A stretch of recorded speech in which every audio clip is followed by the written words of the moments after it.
Hello. Hi, how are you? How's everyone else on here? Sorry, we're just chit-chatting away.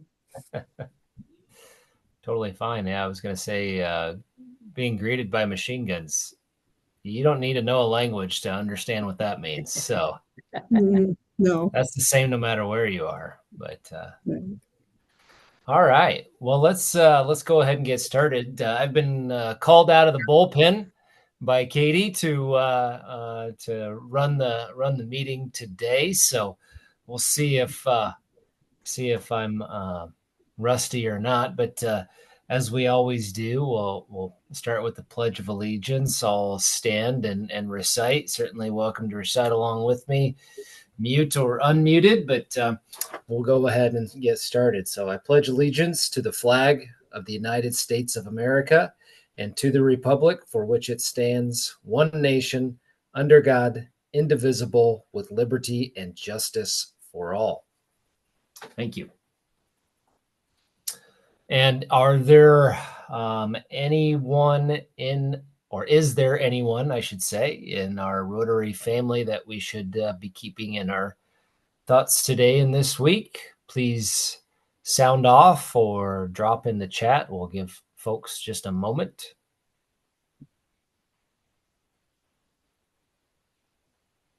All right. Hearing none, Karen, please advance. I don't know if we have any business to conduct or if we're ready to just jump right into our invited guest and speaker today. And all right, seeing there's nothing else on the agenda, Deb, I think you'll be introducing Laurie, and I'll let you take it away. So thank you. All right. Thanks, Mason. Good afternoon, everyone. It's my pleasure to introduce to you a fellow Heartland of Story County staff member, Laurie Yocum Whipple. Laurie is our Adult Day Center director, and she's been with Heartland for almost 25 years. So, yay for that. She started her career as a nurse, working in long-term care and at Mary Greeley for almost 10 years. Before returning to college at DMAC for a degree in human services and then on to Iowa State for a degree in psychology. So after graduating from Iowa State, she started working at Heartland in the Adult Day Center. So with that, I'm going to turn it over to Laurie, and Laurie's going to talk and I get to run the slideshow. So I'm going to go ahead and share my screen here real quick.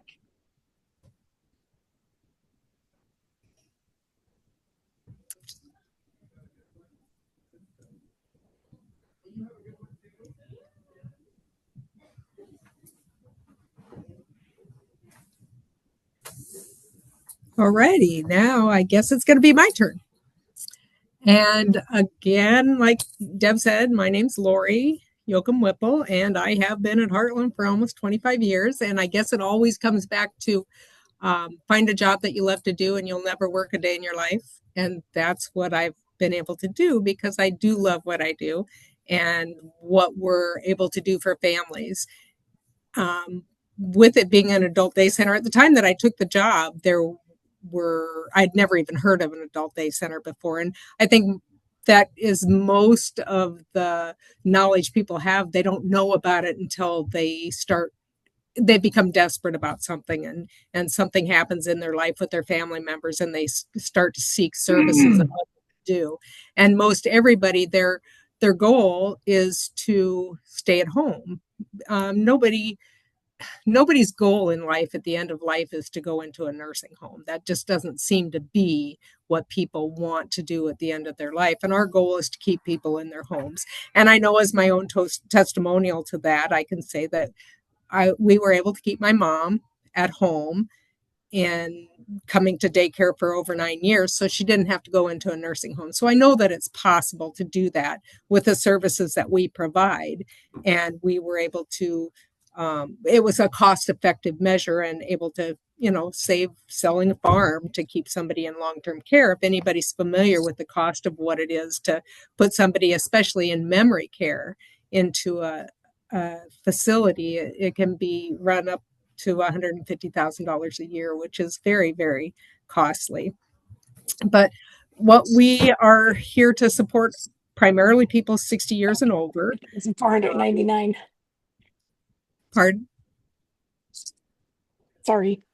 Oh, we primarily care for people 60 years and older, and that's through our funding sources, through Aging Resources. We get some funding to help supplement our sliding fees for people 60 and over.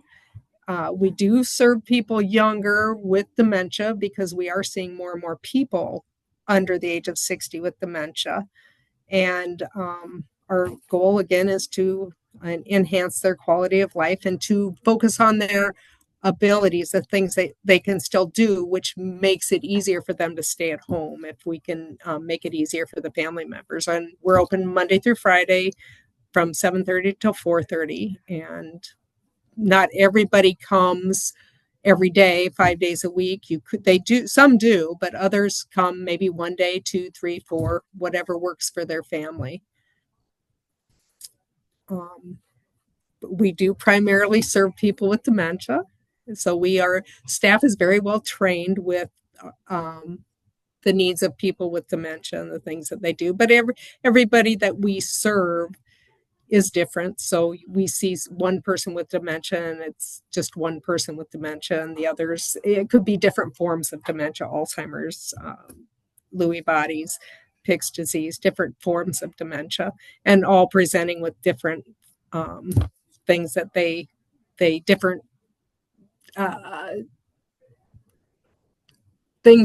different things that they do. It could be acting out, different things that they do, but we're hopefully over time we're able to figure out what we can do to help them to have a better day here. We do deal with a lot of people with Parkinson's disease, and we have some people that are just here because they need to be around other people and socialize with other people. So it gives them a place to make new friends, where in their home life they dependent on their family member to engage them all day long, and they don't have anything to share with them as well that they can have as their own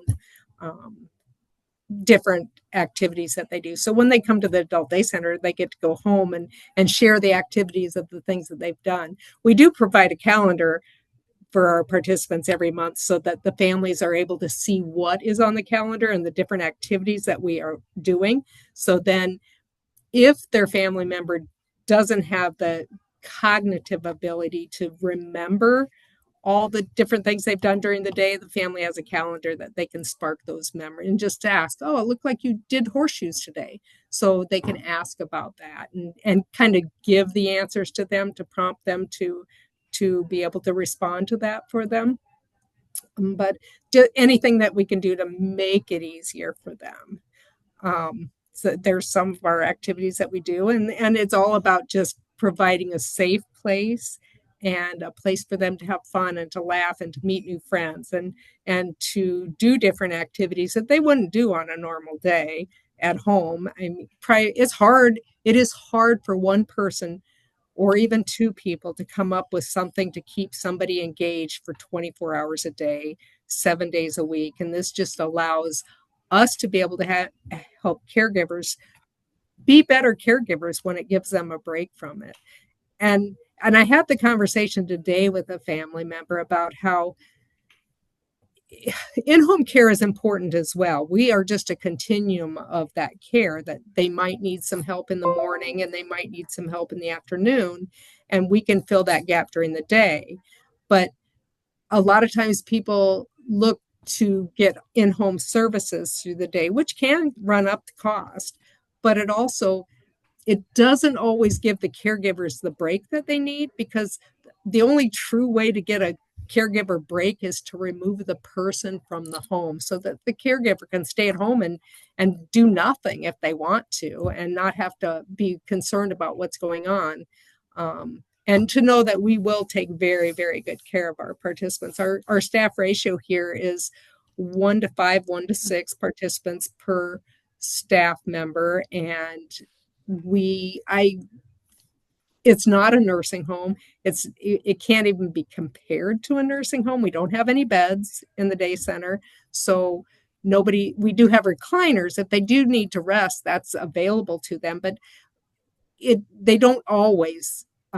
The family will tell us that they sleep all day. But when they come to the day center, they stay awake all day. They have things that they're doing all day long, the engagement of watching other people and what they're doing. And they are very active, so that when they do go home, they're tired, but it's a good tired because they've been busy all day. They've been doing something, and they tend to sleep better at night then.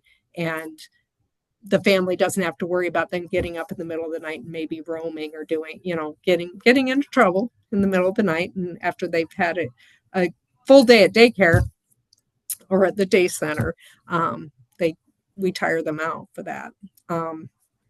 We do individualized care plans for each of our participants.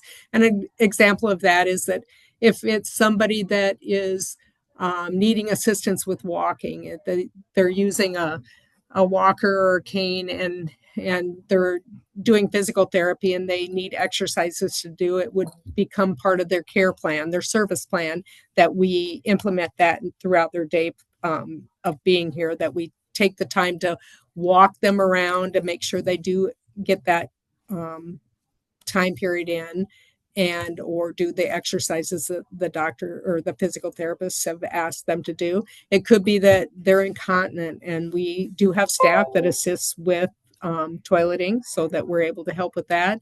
And it would be that we maintain their good skin integrity, so they're not having any breakdown, or we become that extra set of eyes and ears for the families to say if we think that maybe they might have a urinary tract infection, which causes a lot of behaviors, especially when you're dealing with somebody with dementia, that it could make them do a lot of things that they wouldn't normally do. And it's a good indicator that they might need to go and have their urine tested for a urinary tract infection. But we become that extra set of eyes and ears, and we can tell the family what we see. And family's not always the first ones to recognize things like that, because they see it over a gradual period of time, and so they're not tuned into it. They accommodate it. They make allowances for it and just do things that they need to do to accommodate the things that are happening. When we see things like that, we think, oh, red flag, that there's something wrong. This isn't okay. This is not normal. Sudden changes in behaviors aren't typical. So that would be an indication that something's going on. The Adult Day Center does allow caregivers respite while they work or tend to other obligations, and it gives them I often tell families when they decide what days they want their family members to come, that they choose days that they want to do things. If there's a card group that they go to, or they have appointments that are on a certain day, that those be the days that they bring their family member to the Adult Day Center, and then that gives them a break to do the things they want to do and be able to get a break from the caregiving part of it. But I also tell them, pick a day too that you can just do fun things that you want to do without having to worry about caregiving. And next slide, and that's our building. We're clear at the very far west side, the Adult Day Center is. That comes into our day center, and we do have a patio, and it is a brand new building, and we are acclimating to it well, or trying to. It's a bigger space. We were used to a very small room in Green Hills, and this is a lot more space for us to use, which is beneficial, especially to the participants with dementia who need to walk and need to be able to move a lot. So they're able to do that, and they can walk all the way through the main room there and back into our payer room, which gives us more walking space. We are waiting. Now the weather's starting to get nice, that we're going to be able to use our patio space out there as well. So for the ones that want to get some fresh air, with staff being out there with them. But it is a nice space, and it's working out. There's our patio, and that is a good space. It's a beautiful building.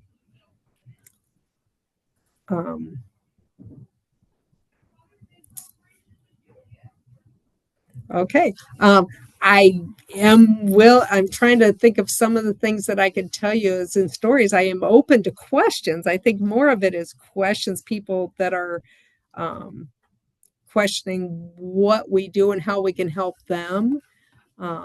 So I am open to questions for what I think we can do to help. We do have um, space right now. We're up to about 24 people a day, 20 to 24 people a day for the staff that we have. So there's a few slots that we do have open, but those are filling up quickly as well. So everybody knows somebody that is a caregiver, and if they don't, they will, or they are currently caregiving for somebody. And even some people don't realize that they may be caregiving for somebody that doesn't even live near them. But long distance caregiving is not uncommon. This morning, I received a phone call from somebody from New York that was looking for adult daycare here in Ames for their sister-in-law.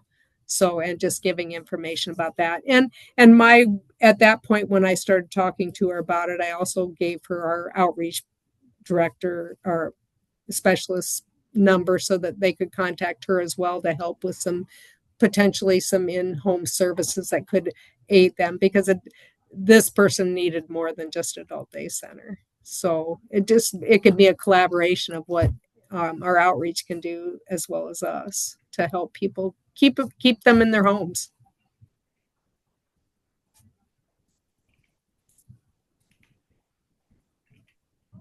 Any questions? Deb, do you want to field those? Yeah, I sure can. Okay. So in the chat, Jim is asking, what do you charge per day or per hour, or does that vary by the services you provide? And what is the street address of the new building? Okay, we do run on a sliding fee. We are able to do a sliding fee with the funding that we get through Aging Resources and our asset funding, county funding. But our top rate is $80 a day, and we go down to $40 a day. And then we have a straight half day, and that's for an 8-hour day. A half day rate is anything under 4 hours. Anything over 4 hours is a full day rate. Our half day rate is just a flat $40. And that is determined by income. We do offer shower services here. And if somebody does receive a shower, there is a $15 charge for that. And our address is our old address at 205 South Walnut, behind the Hobby Lobby. It's actually a great location. All right, Laurie, the next question is, who provides the meals? Our meals are through the home delivered meals, and that are prepared at Mary Greeley. So they deliver our meals, and then we serve them to our participants here at our lunchtime. And then you also provide morning and afternoon snacks. We do provide a morning snack as people come in. I guess I could run through what our day is like here. And when people arrive, people start arriving at 7:30. Some people try to come a little earlier. And in that time period from 7 till 10, we serve coffee, hot chocolate, hot tea, hot cider, juice. And as long as you live within a zip code that qualifies, you can apply to have your auto insurance rate. Is that okay? And we serve toast, muffins, just a light snack. So it's a snack, not a full breakfast, but a snack, which is enough for them, at least to tide them over till lunch. And in that time, it's small group activities we're doing. We're playing cards, which typically is Uno or King's Corner, or there's a couple garbage. There's a couple other games that some of them are able to play. Or we do Bunko, which is a simple dice game that most of the participants can handle and to do, or they can do puzzles. We have jigsaw puzzles. We a lot of times do a group. We have a great that do. Hold on. Olivia, please mute. Okay. So we have a good group of guys that like to do crossword puzzles. So we do that as a group. So we do a lot of trivia type of activities. So we do a lot of cognitive activities to be able to um, spark those memories that they have and to make them feel successful in answering different questions and different things. Then at 10 o'clock, we always do a morning chair exercises. So all of our exercises are done sitting, so nobody falls. We're moving upper body and lower body as they're sitting to those stretching exercises. And then after that, our morning group activity, which is it could be a cognitive activity or it could be a large motor skill activity such as bowling or shuffleboard or horseshoes, beanbag toss, those types of activities where they're physically moving and always with standby assistive staff so that somebody is with them if they are unsteady at all to be able to toss the balls or beanbags or whatever. And if it's a cognitive game, it could be a word game. It could be a Who Wants to Be a Half a Millionaire. It could be Jeopardy, different activities like that they're doing. So we do that after the morning exercises. And then about 11 o'clock, they're going into our payer room, the reclining room where all the recliner chairs are. Gives everybody an opportunity to rest a little bit if they need to. And we do current events. So we're going through the newspaper, trying to find good news, which is hard. And also doing a today in history type of we have information about that kind of we go over what happened today in what years on today's date. So it's a conversation starter, talk about things in history. And so it's a very social time. So we do that for about a half an hour where the recliners are in our room. And then we move everybody out into the main room again for lunch. So we're serving lunch around 11:30. And then as people finish their lunch, we have a period could be 45 minutes of small group activities where they're playing cards or they're doing puzzles or playing bunco or just having conversation, doing crossword puzzles. It's just whatever. Every table could have a different activity going on. And we try really hard to coordinate who can do what activities and put them at the right table so that they're successful in the activities that they're choosing to do. And then at 1 o'clock, we exercise again. And this time it's to a musical audio tape. So it's incorporating music into their exercise. And then after that, we do an afternoon group activity, which again could be the large motor skill or cognitive game. And then at 2 o'clock, we serve a snack.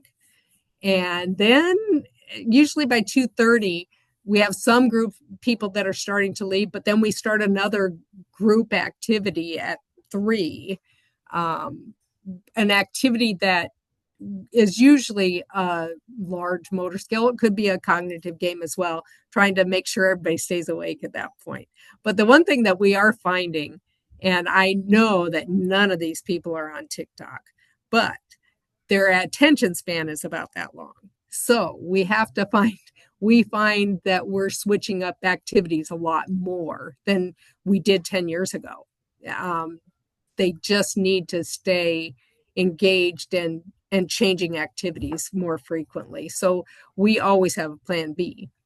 And so then in that time from 3 o'clock until 4:30, we have a lot of small group type of activities, trying to engage them as a group as we can, but they're just to keep them engaged until their family member comes to pick them up. And then it starts to get kind of chaotic towards the end of the day.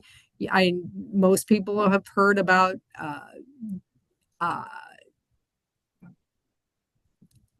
different behaviors that occur, when you talk about sundowning type of things, but they get anxious to go home. So it's our job to try to divert their attention and to keep them busy. And some things are more challenging than others, but we're learning every day. Is something new that we have to, what works today might not work tomorrow, but we keep changing and doing what we need to keep them engaged. But the one thing we are seeing is that we could potentially have 18 people still here at 4:15 when we close at 4:30, and then everybody is being picked up at the same time. And I know it's been backed up as our drive here of people waiting to pick up participants. But and that I attribute to the fact that caregivers know the need for them to have their family members here, so they stretch out every minute they can to getting that break. So, and I get it. I understand why they do it. So, hey, Laurie, we have a couple questions on reimbursement. So the first one is, how many clients have long-term care insurance coverage, and do the companies pay for the service? And then the other question is, does Medicaid give any funding to us? First of all, I'll start with the Medicaid question. No. Well, they don't. People that are on Medicaid could be on the elderly waiver, and there is some funding to do adult day center through Medicaid, elderly waiver. Medicare does not cover any of adult day services. Long-term care insurances, I haven't found any at this point that have not covered adult day services. There is like a 90-day period. They are able to use the adult day services days to go towards that before they would put somebody into a care facility. And so the days that they attend the adult day center go towards that. And there is some paperwork that I have to do in sending service plans and different things to the care, long-term care insurances, but we've never had a problem. Some of them pay us directly, but most of them pay the caregivers, and then the caregiver pays us. It just depends on the company. But we've not had any issues with it. Next question, from your nursing and psychological background, why does sundowning occur and what causes it? Good question. They have a lot of people out there in the world trying to figure that question out. It's just what I see, I can't say the cause of it because it's in the brain. It's the brain chemistry. But I can say what we would do to divert that. And it's always diversion. And that's where we have to come into play and diverting their attention into changing them into doing something different. And that's the sundowning always occurs. There's a need that needs to be met. And they start to look for something. And it could be that they just need to walk. It could be that they're searching something. Food is always a good diversion, to give a snack, something to eat, something to drink. It could also mean that they need to go to the bathroom. So it's finding the things, find all those, meet their basic needs, and then start over again. It's just diversion to get that and get them tired out. A lot of times they'll be wide awake at that time of day because they've slept all day. So then it's time to go. Hey, Laurie, question is, please explain the Medicaid waiver. Is it much better to keep these folks out of nursing homes and give caregivers a break? Thanks so much for all of Heartland's help. For elderly waiver is all dependent on income. So that's a low income. You have to, I'm not certain what the dollar amounts are now. I remember them being at about, you could have an income of about $2,000 a month, and you could only, or under 2,000, but you could only have like $2,000 in your savings. That had to be all your assets. Was that? I think they've increased it a little bit.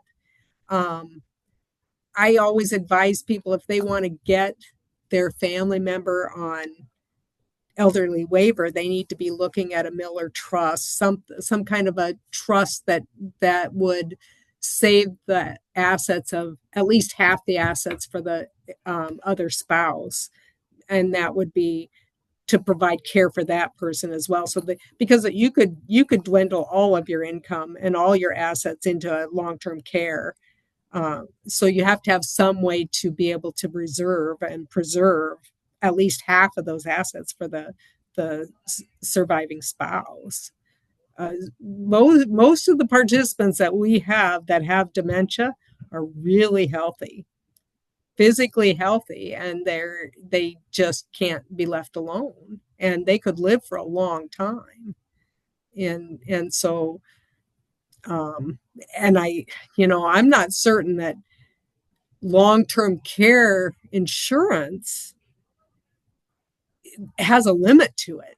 Some of it, I mean, they don't pay the full amount every day. They might go $200 per day. It would definitely decrease the cost to the lot, but it's still going to be costly over time, and then they might have a cap on it. The problem with elderly waiver, or when they would get placed into a nursing home, would be that not all nursing homes will take Title 19, and they have limited number of beds. So that then becomes a problem with placement. So it is staying at home is the best alternative, I think.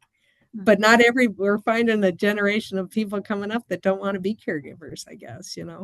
We're seeing a change in that, people that just can't do it. And that's okay. Not everybody's a caregiver, and it's okay to say you're not a caregiver, but then your job becomes being an advocate for that person and making sure that they get the care they need. You don't have to be a caregiver for all the physical needs. There are other places and people that can do that, but just to be that advocate for them and search out the things that need to be done. And that's where we can come in as being a referral service and helping people to know where they can go to look for things. Almost everybody that we see looking for adult day services, something bad has happened, and that's when they come to us and they have to do something. And most of them just have no clue what to do. They don't have an idea of what they need to do to make sure that their family member's safe. Laurie, we have another question. Okay. There is a new theory that Alzheimer's is caused by diabetes 3. What have you observed?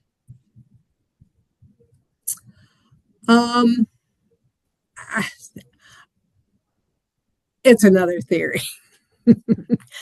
I've not seen that per se. I can't say that there's anything that would associate that with the people that we have currently with dementia, because I can tell you right now that all of the people that we have right now with dementia do not have diabetes of any kind. So I can't associate that with that on the grounds of that. So I don't know. It will be something to watch for and to see, but I just have not seen it.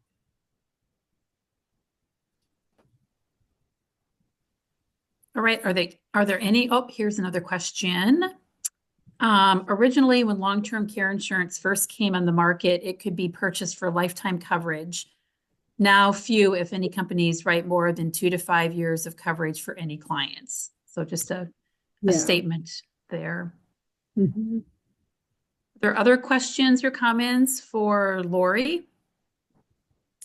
Back to that question about the statement about long-term care insurance. That's why people, when they look at a diagnosis of dementia, knowing that it is long-term, if they can get a multiple number of years in adult day services before it gets really into the more profound stages where they are full care in a nursing home, when the insurance could cover it, the cost of daycare is minimal compared to that. So they can afford to take that out of pocket and use their long-term care insurance for a care center. Laurie, how would you compare yourself? How would you compare yourself with Bethany in Story City? For how would long-term care. because we're not long-term care. we keep people engaged. And I know how hard it is in a care center because I've worked in a care center, and it's hard to give everybody individualized care. We just are capable of giving a lot more individual care to our participants and keeping them engaged more so that they are giving them a lot of attention in our setting. And they're just not able to do that in a care center. Gotcha. Thank you. Mm-hmm. Laurie, do you want to just mention briefly the cognitive challenges service that you provide a couple times a month, and kind of what you experience when people are just dropping in with questions about services and needs for people that have cognitive decline? Mm-hmm. Yeah, on the first and third Mondays. Am I got it right? Okay. The first and third Mondays of every month, I do a cognitive challenges, kind of just a group meeting, and people show up, or it's whoever comes for the meeting. And who I have had in the past have been actually people who have been currently diagnosed with cognitive decline, and family members who are dealing with family members with dementia, cognitive decline, whatever their circumstance may be. But they come with questions, and the people who are attending, some are already caregiving and doing different things. It gives them an opportunity to share their experiences as well. So it's not a support group, but it's a Q&A. So you're able to ask a lot of questions. I can give you the answers that I know. Some of the people who attend have answers as well. So it's a good brainstorming type of event, just to say some of the things that are your concerns. Know that everybody has questions about something, and just kind of where can I go for different things. And if I don't know the answers, I can always look for them. So. All right, I don't see any other questions out there. So thank you, Laurie, for all of that information. And people are free to stop down and not only tour the 60 Forward Center, but also get a chance to talk with Laurie about adult day services. So Mason, I'll turn it back over to you. Great. Thanks for your time today, Laurie. Karen, do we have any slides to pull up, or are we good? Just the 4-way test? Okay. Well, thank you for everybody joining on the call today, and hope you get an opportunity to get out, enjoy some of the nice, maybe early summer type temperatures, but before things turn really hot and sticky. But again, look forward to seeing everybody. Are we back in person next week, Karen? Okay. All right. Well, with that, we'll go ahead and close. And as we do, we close with the 4-way test. The things we think, say, or do. Is it the truth? Is it fair to all concerned? Will it build goodwill and better friendships? Will it be beneficial to all concerned? Thank you, and have a wonderful rest of your afternoon. Take care.